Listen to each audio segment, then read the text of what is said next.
Bonjour à toutes et à tous. Avant de plonger dans l'épisode du jour, Mélanie et moi avons une annonce un peu spéciale. Vous le savez, ici on décortique la biologie et les neurosciences pour vous aider à performer sans vous épuiser. Mais on sait aussi une chose, la théorie a ses limites. Parfois, pour vraiment unlock your powers, il faut savoir débrancher la machine pour mieux la recalibrer. C'est pour ça qu'on a décidé de passer de vos oreilles à la réalité. Du 5 au 11 juillet, on vous ouvre les portes d'une expérience immersive, notre toute première retraite. Détox et vitalité près de Toulouse. Imaginez une villa d'architecte incroyable en lisière de forêt, le cadre idéal pour ce reset du corps et de l'esprit dont vous avez besoin si vous flirtez un peu trop près avec le mur de la performance. Mon rôle sera de vous offrir un accompagnement holistique en travaillant sur votre terrain biologique pour restaurer votre énergie profonde. Et de mon côté, je vous transmettrai les leviers de la neuroperformance pour stabiliser votre état interne. Ce qui est génial, c'est qu'on ne fera pas que de la théorie. On alignera des ateliers pratiques chaque soir pour que vous repartiez avec des outils concrets. Ce sera une détox sur mesure, rythmée par des jus bio-pressés à l'extracteur et des buffets de crudités, ainsi que des randonnées matinales. Et entre deux ateliers, sachez qu'on a même prévu des créneaux pour des massages, histoire de rendre la détox vraiment savoureuse. On garde l'esprit The Human Hack, une approche scientifique, mais dans une bulle de déconnexion totale. Attention, pour garantir cet accompagnement sur mesure, on limite la session à 6 participants seulement. Alors, si vous sentez qu'il est temps de vous offrir ce reset pour retrouver votre pleine puissance, rendez-vous sur thehumanhack.com, section retraite. On a vraiment hâte de vous y retrouver. Et maintenant, place à l'épisode.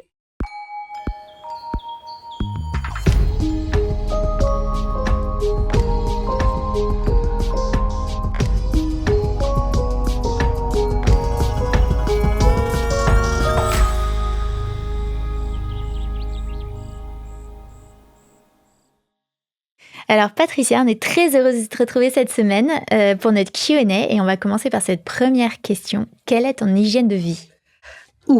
Là c'est une grande question. Donc je vais d'abord dire l'hygiène de vie idéale. Donc pour moi, cette hygiène de vie, c'est vraiment l'équilibre entre la vie professionnelle et la vie familiale. Et tout ça doit se baser, je dirais, sur des gestes tout à fait simples. Donc, c'est-à-dire une alimentation saine, une activité physique régulière, un bon sommeil, une bonne gestion du stress et tout ça. Mais vous connaissez sûrement l'adage que les cordonniers sont les plus mal chaussés. Et donc, je dois avouer que je ne suis certainement pas parfaite dans ce domaine-là. Donc, je fais très attention à tout ce qui est alimentation et tout ça. Mais bien entendu, je fais aussi quelques petits écarts. Et par rapport aussi à tous ces conseils que j'ai dit juste avant, là, j'aime mon métier. Et donc, je suis une passionnée. Et donc, ce qui se passe souvent, c'est qu'à un moment donné, j'accorde vraiment un peu trop d'importance justement à ce que je suis en train de faire et plus assez pour moi, quoi. Donc là, je dois faire attention à un moment donné. Donc voilà. Donc je ne suis pas parfaite, mais ça me permet peut-être de dire aussi que attention, il faut pas être parfait. Je veux dire, on est humain avant toute chose et vouloir être parfait, c'est se mettre aussi du stress, quoi. Donc je ne m'en mettrai pas, quoi. Voilà. C'est ça. Voilà. Quelle est la place de la santé dans ta vie ? Alors là, ça, c'est vraiment très, très important. Et c'est vraiment pour moi l'élément clé dans je dirais, mes valeurs, quoi, par rapport à tout ce qu'on peut avoir comme valeur. Et je remarque souvent que les gens, en fait, se rendent compte de l'importance de la santé, mais quand ils commencent à la perdre tout doucement. Donc moi, j'ai eu l'occasion, en étant ambulancière pendant une dizaine d'années, de voir un petit peu déjà des choses. Je me dis, wow, quelle chance j'avais 30 ans. Je me dis, mais quelle chance moi j'ai par rapport à d'autres. Et donc, pour moi, c'est vraiment très, très important que ce soit, pour moi, bon, puisque je suis la première actrice par rapport à ça, mais également par rapport à mon entourage. Et tous les jours, je me dis que j'ai beaucoup de chance quand je vois que dans ma famille, ils sont tous en bonne santé, mes amis sont en bonne santé également. Donc, pour moi, préserver sa santé, c'est pas un nice to have, c'est vraiment une obligation, quoi. 3 conseils à donner pour aider à être plus performant tout en restant dans son écologie. Donc, la première chose, c'est bien apprendre à écouter tous ces signes dont on a parlé la semaine dernière. Il faut être très vigilant par rapport à ça. Et surtout, il faut les écouter avant que le corps ne crie plus fort, quoi. Donc, c'est vraiment très important. Donc, c'est vraiment écouter les signaux. Et 2, c'est protéger aussi toutes les capacités de récupération, autant que nos capacité de performance, finalement. C'est d'accorder autant d'importance à ça. Donc, c'est-à-dire accorder de la place au sommet, accorder de la place aux pauses, etc., du temps pour soi. Donc, c'est tout aussi important que simplement de performer au niveau professionnel. Et la 3e chose, c'est aussi apprendre à prioriser par rapport à toutes les tâches qu'on a à faire. Souvent, on est submergé par rapport à une quantité de choses, et puis il y a des choses, on peut se dire, c'est pas fait aujourd'hui, c'est pas grave, ce sera fait demain. Donc, c'est vraiment apprendre aussi à prioriser et aussi savoir dire non à certaines choses, quoi. Donc, le problème aujourd'hui, c'est qu'on a du mal à dire non parce qu'on est sollicité en permanence. Donc, voilà, ce seraient mes 3 conseils. Est-ce que tu aurais un conseil à donner tout particulièrement à un dirigeant ou une dirigeante d'entreprise ? Alors, pour le dirigeant, il faut savoir que donc il a la responsabilité de son personnel. Et ce qui est important de comprendre, c'est que quand on a parlé du burn-out, on a parlé au niveau individuel. Donc, c'est l'individu qui a un certain profil, un peu, il veut travailler, il veut toujours performer, etc. Donc, il y a une certaine responsabilité de l'individu. Le manager, le dirigeant, est lui-même aussi un individu. Donc, lui-même peut, à un moment donné, être surpassé par rapport à tout ce qu'il fait dans son quotidien. Et puis, il y a l'environnement, je dirais, de l'entreprise, donc la culture de l'entreprise. Et c'est là où il faut faire très attention, c'est que cette culture d'entreprise peut aussi provoquer, accentuer le burn-out en quelque sorte, parce que c'est normal d'être fatigué, c'est normal de travailler plus d'heures. Si on fait les 8 heures, on va dire « elle part déjà aujourd'hui », alors que c'est normal, je dirais, de partir après 8 heures de travail. Donc, il y a cette culture d'entreprise. Or, les dirigeants s'associent à cette culture d'entreprise. Et donc, en tant que dirigeant, il doit faire très attention que lui-même peut être générateur, je dirais, de ce stress. Donc, attention d'abord, si tu veux bien diriger, prends soin de toi-même, déjà de 1. Et de 2, fais attention aux signes de toutes les personnes qui travaillent avec toi. Certaines personnes peuvent être en souffrance. Et donc là, c'est ton job, en tant que dirigeant, d'être attentif par rapport à ça et de dire à cette personne, attention, tu dois t'arrêter, ou l'aider à trouver des solutions. Et ne pas créer cet environnement, cette ambiance, cette culture d'entreprise qui pousse les gens à toujours vouloir aller plus loin, quoi. C'est énorme comme responsabilité, mais c'est le rôle d'un dirigeant pour moi.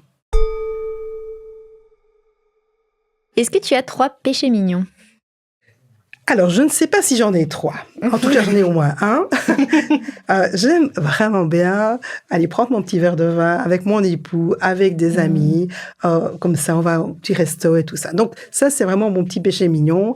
Et ça me permet de rappeler aussi que c'est important d'avoir aussi cet environnement, un équilibre social et tout ça. Ce n'est pas que le côté alimentaire et autres. Il faut vraiment intégrer ce côté social aussi, quoi. Voilà. Ouais, tout à fait. Est-ce que tu aurais une anecdote à partager avec nous ? Je vais vous citer une expérience qui m'est arrivée dans une conférence. Je crois que c'est arrivé même 2 fois. Je donnais une conférence sur la fibromyalgie et il y avait peut-être une 50aine de personnes. Et puis, je présente toutes mes slides. Et puis, à un moment donné, je parle justement des glucides. Et donc, j'explique les glucides. Et puis, j'explique aussi que, attention, les glucides, c'est pas que ce qui est sucré. Et donc, j'ai une slide comme ça où je montre des pâtes, je montre les frites, je montre le dagobert et tout ça. Et à côté, j'y ai associé le nombre de sucres qui correspondait en charge glycémique, si vous voulez. Et donc, je montre ça. Et puis, tout d'un coup, dans la salle, il y a une dame qui s'exclame en disant « Mais alors, on ne peut plus rien manger !» Et là, on a tous été Enfin, on a tous été paf, tout le monde a éclaté de rire, bien entendu, parce que faut aller espérer pour elle qu'elle mange autre chose que des hamburgers, des pâtes et des pizzas. Mais voilà. Mais ça m'a permis de lui expliquer que justement, les glucides, ce n'est pas que des sucres. Et que de toute façon, on peut tout manger. C'est une question de proportion. Je lui prenais l'exemple des pâtes. Je dis, ne vous tracassez pas, madame, vous allez pouvoir manger vos pâtes. Mais plutôt que de manger des pâtes au saumon où il y a plein de pâtes, on cherche le saumon, eh bien, on va manger un pavé de saumon avec des pâtes complètes et on va mettre dedans des légumes, des brocolis, etc. Et donc, je lui avais montré la photo d'assiette après. Elle était rassurée. Ouf, voilà. Ça résume bien. Oui. Mais c'était son cri du cœur, comme ça, dans la salle. Tout le monde est resté scotché, comme ça. C'était vraiment... même moi, quoi. L'avenir, les enjeux de la santé en France et dans le monde. Mais je pense qu'aujourd'hui, la problématique, c'est vraiment tout ce qui est agroalimentaire, qui est assez catastrophique. Hein. Donc, la qualité n'existe plus, quasi. Et donc, et malheureusement, quand on veut de la qualité... Ben, c'est souvent un peu plus cher et donc du coup on est à deux niveaux par rapport au niveau social et donc là très clairement si on veut changer les choses, mais il faut travailler à la base quoi. C'est arrêter tout ce qui est pesticides. Déjà dans le temps, ça n'existait pas le bio. Hein. Moi, je voyais mes grands-parents, ils avaient leur jardin, mais c'était pas ça. On parlait pas de bio, c'était bio par défaut. Donc, qu'on arrête déjà tout ce qui est pesticides et tout ce qui est alimentation ultra transformée. Déjà, rien que ça. Le fait quand on parle d'alimentation ultra transformée, on y ajoute dedans, mais des trucs, mais aussi, mais pourquoi est-ce qu'ils ont été ajoutés ça, du genre du sucre dans du jambon? Vous allez me dire, mais quel est l'intérêt de mettre du sucre dans du jambon, quoi? Eh bien, donc ça, on doit absolument arrêter. On doit revenir sur l'alimentation naturelle. Et là, je ne parle, moi, que avec l'angle de l'alimentation. Mais c'est valable pour beaucoup de choses. C'est le fait par rapport à l'hyperactivité, notamment tout ce qui est connexion et tout ça. Donc, il y a plein d'autres domaines. Mais moi, en tout cas, dans mon domaine, c'est ce que je peux dire, quoi. C'est vraiment faire très attention à ça, quoi. Quels sont, selon toi, les 3 mots MAUX de la décennie et comment y remédier? Mais comme je disais tout à l'heure, déjà, c'est l'hyperconnexion. Hein. Donc, ça, c'est un très, très gros problème. Je disais quand je suis dans le métro, là, je les ai vus tous avec leur GSM, pire au restaurant. Enfin, bref, on est tout le temps en permanence avec des connexions. Donc, pour moi, c'est quelque chose qu'on doit faire très attention et notre cerveau doit absolument être à un moment donné au calme et arrêter d'être sollicité. Donc, ça, c'est déjà une chose. C'est vraiment à réapprendre à avoir des espaces de déconnexion totale, quoi. La deuxième, je trouve aujourd'hui, on est dans une culture aussi de tout de suite. C'est affolant. Par exemple, je sais pas, quand vous regardez, moi, ça me sidère, les gens qui regardent Facebook et des trucs comme ça, là, et ils font comme ça.